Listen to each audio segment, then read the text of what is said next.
Kimdir xanım Zeynəb salamullah aleyha? Atası Əmir-əl-Muminin Əli aleyhissalam, anası xanım Fadimə Zəhra salamullah aleyha, babası Peyğəmbər sallallahu aleyhi və alihi və səlləm, qardaşları İmam Həsən aleyhissalam, İmam Hüseyn aleyhissalam, Əbəlfəz ağa. Mədinədə dünyaya göz açıb, mübarək məzarı Suriyada yerləşir. Xanım Zeynəb salamullah aleyha şücaət, qeyrət, namus, iffət, səbr, möhkəmliyi ilə tanınır. Çünki Kərbala vaqiəsində və ondan sonra Yezidin və onun qoşununun yaxınlarının evini yıxdı.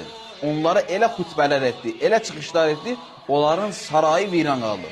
Onların iç üzü bütün cəmiyyətə tanındı. Sona qədər Kərbala hadisəsini işıqlandırıb və zalimlə mübarizə apardı. Ona görə də Kərbala qəhrəmanı adını qazandı.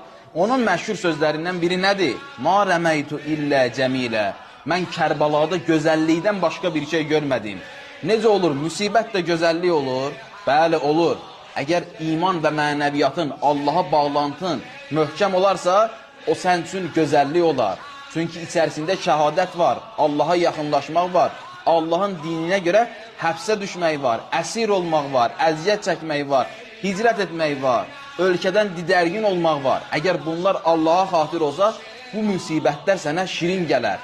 Və əgər bu müsibətlərdən, imtihanlardan insan başuca çıxarsa, Allaha yaxınlaşıb həyatda izzət tapacaq.